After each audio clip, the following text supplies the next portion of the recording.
V-Guard presents कौन जीत रहा है, को पावर्ड बाय सेंसोडाइन एंड विमल। बोलो जुबां केसरी। नमस्कार, बहुत स्वागत है आपका। टीवी 9 मध्य प्रदेश छत्तीसगढ़ देख रहे हैं आप। मैं हूं आपके साथ आमिर खान। मध्य प्रदेश में 7 मई को 9 लोकसभा सीटों के लिए तीसरे चरण का मतदान होना है और 7 मई को अब जनता तय करेगी उनके क्षेत्र का सांसद कौन होगा। तो आपको बताते हैं कि ये 9 लोकसभा सीटें जहां पर कल मतदान होने वाला है, तो ये लोकसभा सीटों में है मुरैना लोकसभा सीट। यहाँ पर भारतीय जनता पार्टी ने शिवमंगल सिंह तोमर और कांग्रेस पार्टी ने सत्यपाल सिकरवार को चुनावी मैदान में उतारा है। यहाँ पर बहुजन समाज पार्टी के प्रत्याशी भी पूरी ताकत झोंकते हुए नजर आ रहे हैं और कांग्रेस भाजपा का सियासी गणित बिगाड़ रहे हैं। या ये कहें कि एक तरफा मुकाबला नहीं कहा जा सकता कि मुरैना में कांग्रेस या भाजपा कौन मजबूत है, क्योंकि इस समय अगर हम देखें तो जहां प्रधानमंत्री नरेंद्र मोदी के चेहरे पर भारतीय जनता पार्टी चुनाव लड़ रही है, तो वहीं कांग्रेस पार्टी भी अपनी गारंटियों को लेकर जनता के बीच पहुंच रही है। लेकिन देखना यही होगा जनता किसे पसंद करती है। वैसी राजगढ़ लोकसभा सीट है, यहाँ पर दिग्विजय सिंह चुनावी मैदान में है कांग्रेस पार्टी की ओर से, तो भारतीय जनता पार्टी की ओर से मौजूदा सांसद रोडमल नागर चुनावी मैदान में है।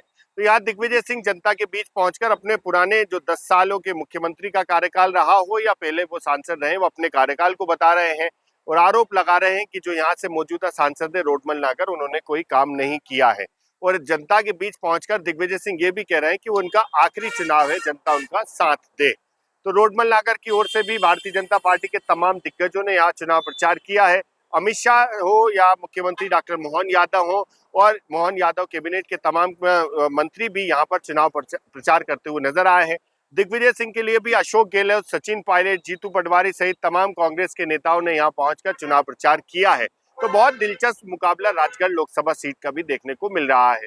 वैसे ही गुना लोकसभा सीट है, जहां पर ज्योतिरादित्य सिंधिया भारतीय जनता पार्टी के प्रत्याशी हैं, तो कांग्रेस ने राव यादवेंद्र सिंह यादव को प्रत्याशी बनाया है। यही फॉर्मूला जो कांग्रेस ने इस बार अपनाया है वो भारतीय जनता पार्टी ने 2019 के लोकसभा चुनाव में अपनाया था, क्योंकि यहाँ पर बड़ी संख्या में यादव समाज के वोटर्स हैं। तो कोशिश है कि यादव समाज का साथ मिलेगा तो जीत आसानी से मिल सकती है, क्योंकि ये 5 साल बाद ऐसा मौका है जब ज्योतिरादित्य सिंधिया यहाँ से कांग्रेस के टिकट पर चुनाव लड़ते थे और 5 साल बाद अब ये भारतीय जनता पार्टी के टिकट पर चुनाव लड़ते हुए नजर आ रहे हैं। तो बहुत कांटे की टक्कर यहाँ पर देखने को मिली है। वैसे ही विदिशा लोकसभा सीट है, जहाँ से पूर्व मुख्यमंत्री शिवराज सिंह चौहान चुनावी मैदान में है और शिवराज सिंह चौहान के सामने कांग्रेस के प्रत्याशी हैं प्रताप भानु शर्मा।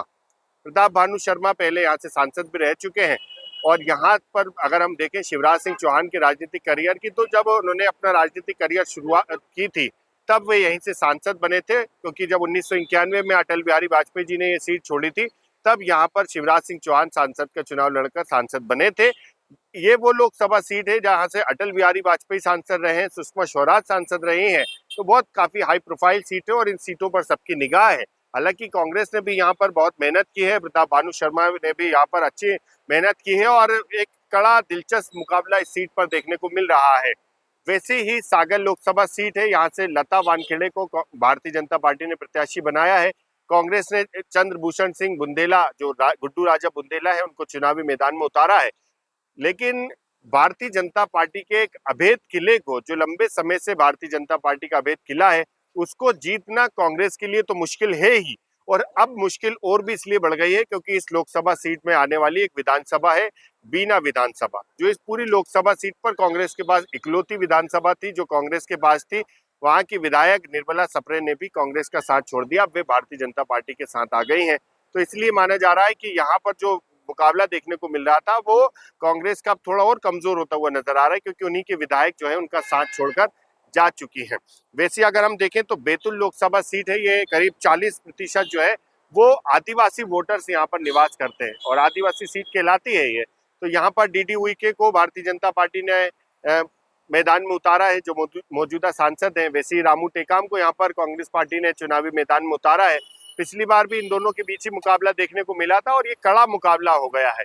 यहाँ पर आदिवासियों के बीच पहुंचकर ये बताने की कोशिश की जा रही है कि कौन सी पार्टी आदिवासियों की सबसे ज्यादा हितैषी है। भाजपा दावा कर रही है कि आदिवासियों के सबसे ज्यादा हित के काम भाजपा ने किए हैं। कांग्रेस दावा कर रही है कि आदिवासियों के लिए कई योजनाएं ऐसी चलाई थी कांग्रेस पार्टी की सरकारों ने जो आदिवासियों के लिए हित की थी। तो तमाम दावे हैं, लेकिन दावों को जनता पसंद कितना कर रही है तो आने वाला वक्त बताएगा। वैसे ही अगर हम देखें तो ग्वालियर में भारत सिंह कुशवाहा और प्रवीण पाठक के बीच ये मुकाबला तो है ही, कांग्रेस भाजपा के बीच तो मुकाबला है ही, लेकिन ये मुकाबला ओबीसी वर्सेस ब्राह्मण के बीच भी नजर आ रहा है। और ये दोनों जो चेहरे हैं ये विधानसभा के चुनाव में हार चुके थे, अब वापस लोकसभा चुनाव के मैदान में सामने आ रहे हैं।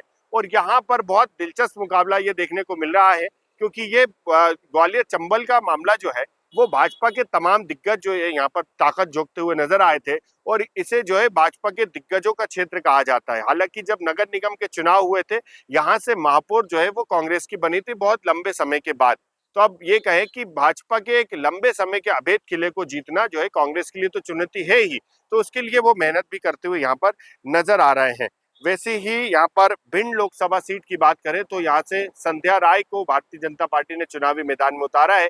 फूल सिंह बरैया को कांग्रेस ने अपना प्रत्याशी बनाकर चुनावी मैदान में उतारा है, और यहाँ पर वे चुनाव में पूरी ताकत झोंकते हुए नजर आ रहे हैं। यहाँ से राहुल गांधी ने भी प्रचार किया था, जनता के बीच पहुंचे थे और बड़ी जनसभा को संबोधित करते हुए भारतीय जनता पार्टी पर संविधान बदलने जैसे भी आरोप लगाए थे। तो यहाँ पर भी बहुत कड़ा मुकाबला देखने को मिल रहा है, क्योंकि फूल सिंह बरैया जो है वो इसी भिंड लोकसभा सीट में आने वाली भांडेर विधानसभा सीट से विधायक भी है। वैसे ही भोपाल लोकसभा सीट है, यहाँ पर आलोक शर्मा और अरुण श्रीवास्तव के बीच कड़ा मुकाबला देखने को मिल रहा है। ये भी भाजपा की अभेद किला कहलाने वाली सीट है। यहाँ पर कांग्रेस ने भी बहुत ताकत झोंकी है, तो कांग्रेस को इसलिए भी ज्यादा ताकत झोंकनी पड़ रही क्योंकि पिछली बार जो दिग्विजय सिंह ने यहाँ से चुनाव लड़ा था और साध्वी प्रज्ञा उनके सामने थी, करीब 3.5 लाख वोटों से दिग्विजय सिंह को हार का सामना करना पड़ा था। तो इस पिछली बार के हार के गैप को भी कम करना एक कांग्रेस के लिए बड़ी चुनौती है। तो आलोक शर्मा भी यहाँ पर बहुत ज्यादा प्रचार करते हुए नजर आए, और प्रधानमंत्री नरेंद्र मोदी ने भी इस भोपाल लोकसभा सीट पर रोड शो किया था और भारतीय जनता पार्टी के पक्ष में माहौल बनाया था।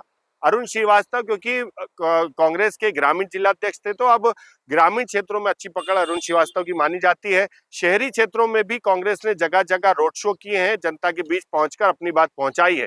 वैसे ही आलोक शर्मा ने भी, हम ये कहें कि मुख्यमंत्री डॉक्टर मोहन यादव ने नरेला विधानसभा हो या अलग अलग क्षेत्रों में पहुंचकर आलोक शर्मा के लिए रोड शो किए हैं। तो भाजपा और कांग्रेस के तमाम दिग्गज इस चुनावी मैदान में नजर आ रहे हैं और पार्टी के पक्ष में माहौल बनाया है।